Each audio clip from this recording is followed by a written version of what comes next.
आजकल दुनिया भर में एक नया बज़ चल रहा है। हर जगह एक ही नाम है, Deep Seek? DeepSeek. DeepSeek. DeepSeek? DeepSeek. ये एआई हर दिन न्यूज़ में ट्रेंडिंग हो रहा है, हत्ता कि यूएस प्रेसिडेंट डोनाल्ड ट्रंप तक इसके बारे में बात कर रहे हैं। और आज हम ये डिस्कस करने वाले हैं कि क्या डीप सीक सच में चैट जीपीटी को बीट कर सकता है। आज के इस कंपैरिजन में हम जवाब देंगे कुछ ऐसे इंटरेस्टिंग सवालों के जो मैंने दोनों एआई से पूछे। सो मेक श्योर आप इस वीडियो को एंड तक देखें क्योंकि आपको मिलने वाले हैं कुछ इंटरेस्टिंग रिजल्ट्स। चलिए सबसे पहले एक करंट अफेयर्स का सवाल देखते हैं जो मैंने दोनों एआई से पूछा। Explain briefly what are the latest economic challenges Pakistan is facing in 2025। मतलब कि 2025 में पाकिस्तान को दरपेश नए मुआशी मसाइल को एक्सप्लेन करें। अब यहाँ पे चैट जीपीटी ने एकदम सही जवाब दिया, डिटेल्ड, प्रॉपर्ली नंबर्ड पॉइंट्स के साथ, और सब कुछ बिल्कुल क्लियर था। सबसे बड़ा प्लस पॉइंट ये था कि इसका रिस्पॉन्स बहुत टाइमली था। दूसरी तरफ डीप सीक का जवाब स्लो था, 1 मिनट से ज्यादा टाइम लगा। जबकि मैंने सवाल में इनलिस्ट वाजे लिखा था, फिर भी नंबरिंग नहीं थी, मतलब स्ट्रक्चर उतना अच्छा नहीं था। तो अगर स्पीड और स्ट्रक्चर्ड रिस्पॉन्स की बात करें तो चैट जीपीटी क्लियर विनर है। चलें अब अगला सवाल देखते हैं जो मैंने दोनों एआई से पूछा,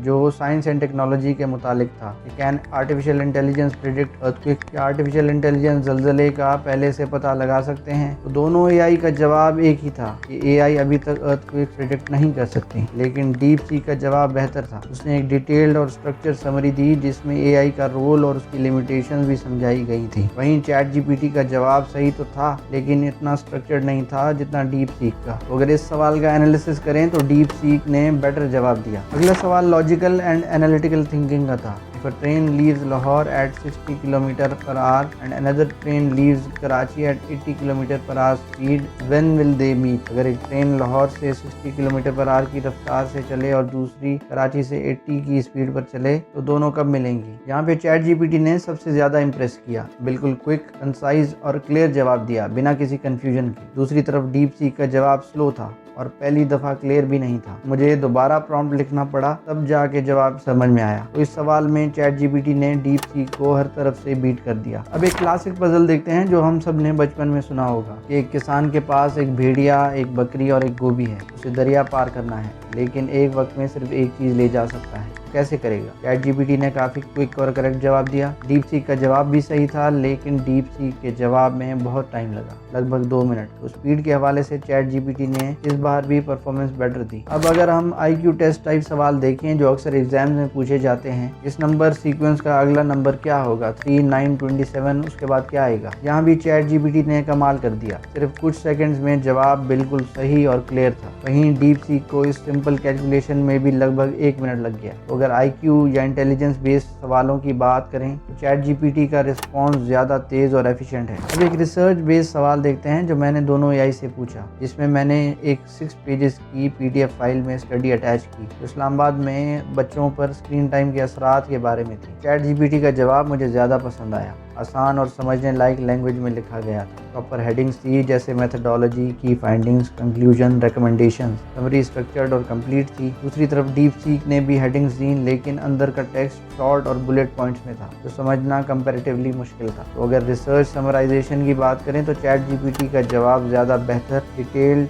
और अंडरस्टैंडेबल था। चलें अब एक उर्दू मुहावरे का टेस्ट करते हैं। Translate this Urdu proverb into English and explain it's meaning. ऊंट के मुंह में जीरा। इस सवाल में दोनों एआई ने सही जवाब दिया लेकिन डीप सीक ने थोड़ा बेहतर एक्सप्लेन किया। चैट जीपीटी का जवाब तेज था, ट्रांसलेशन और मीनिंग भी बिल्कुल सही थी। उसने फ्रेज को सेंटेंस में भी यूज़ किया जो हेल्पफुल था, लेकिन डीप सीक ने ज़्यादा अच्छा तरीका अपनाया क्योंकि उसने एक रिलेटेबल एग्जाम्पल भी दी जो मीनिंग को और ज़्यादा क्लियर करने में हेल्पफुल था। तो अगर डेप्थ और एक्सप्लेनेशन की बात करें तो डीप सीक ने इस बार चैट जीपीटी को बीट कर दिया। अब एक और इम्पॉर्टेंट सवाल में मैंने बायसनेस और पॉलिटिकल न्यूट्रलिटी टेस्ट करने की कोशिश की। चाइना के बेल्ट एंड रोड इनिशिएटिव ने पाकिस्तान के मौशी सूरत हाल पर क्या असर डाले? जब मैंने ये सवाल डीप सीक और चैट जीपीटी से किया तो मुझे लगा कि डीप सीक जो कि चाइनीज प्लेटफॉर्म है शायद बायस्ड हो सकता है, लेकिन ये बिल्कुल नहीं था। डीप सीक ने भी चैट जीपीटी की तरह नेगेटिव इम्पैक्ट्स को भी मेंशन किया। दोनों ने डेट बर्डन, ट्रेड डेफिसिट और पाकिस्तान की चाइना पर बढ़ती हुई डिपेंडेंस को हाईलाइट किया। ये दोनों एआई के जवाब बैलेंस्ड और ऑनेस्ट थे जो मुझे अच्छा लगा। डीप सीक ने बिल्कुल इम्पार्शियल तरीके से जवाब दिया और चाइना की पॉलिसीज के नेगेटिव इफेक्ट्स को समझाया। तो इस सवाल में कोई भी बायस नहीं था और दोनों एआई ने टॉपिक को अच्छी तरह से कवर किया। अब एक और क्रिएटिव राइटिंग का सवाल देखते हैं। Write 100 word story about a young girl from Karachi who invents a solution to water scarcity. यानी कराची की एक छोटी सी लड़की के बारे में 100 वर्ड्स की कहानी लिखें जो पानी की कमी का हल ढूंढ लेती है। दोनों एआई ने काफ़ी इंटरेस्टिंग स्टोरीज लिखी,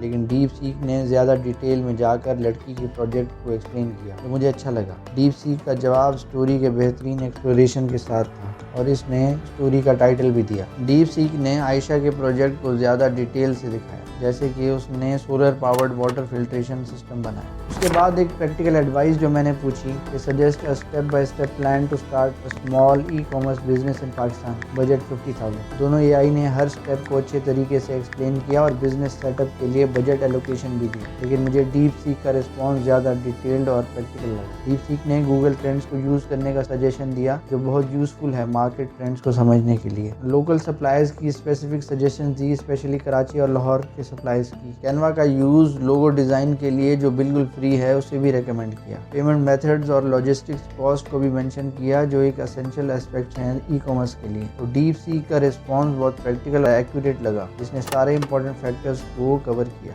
और आखिर में मैंने एआई जनरेटेड फोटो बनाने का प्रॉम्प्ट दिया। Create an AI generated picture of a 30-year-old man reading newspaper in the park with a child playing near by. Chat GPT ने इमेज डायरेक्टली जनरेट किया और उसके रिजल्ट बहुत अच्छा था, लेकिन डीप सीक ने तो इमेज जनरेट ही नहीं किया, बल्कि सजेस्ट किया कि चैट जीपीटी को यूज़ करें। और डीप सीक ने उसके बदले में एक डिटेल्ड प्रॉम्प्ट दिया, जिसे मैंने चैट जीपीटी पर पेस्ट किया। उस प्रॉम्प्ट के थ्रू चैट जीपीटी ने बहुत बेहतरीन इमेज जनरेट करके दी। ये एक अच्छी एग्जांपल है कि डीप सीक के डिटेल्ड प्रॉम्प्ट यूज़ करके चैट जीपीटी से इमेज जनरेट करवाना काफ़ी इफेक्टिव होता है। तो दोस्तों, जैसे कि आपने देखा, हर एआई की अपनी स्ट्रेंथ्स और वीकनेसेस थी। चैट जीपीटी ने स्पीड और क्लैरिटी में बहुत अच्छा परफॉर्म किया, जबकि डीप सीक ने डेप्थ और डिटेल्ड एक्सप्लेनेशन दिए। आपको कौन सा एआई ज़्यादा यूज़फुल लगा?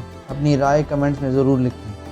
अगर आपको ये कंपैरिजन इंटरेस्टिंग लगा तो वीडियो को लाइक करें और चैनल को सब्सक्राइब करना ना भूलें, ताकि आपको और भी ऐसी इन्फॉर्मेटिव वीडियोज़ मिल सकें। शुक्रिया और मिलते हैं अगली वीडियो में।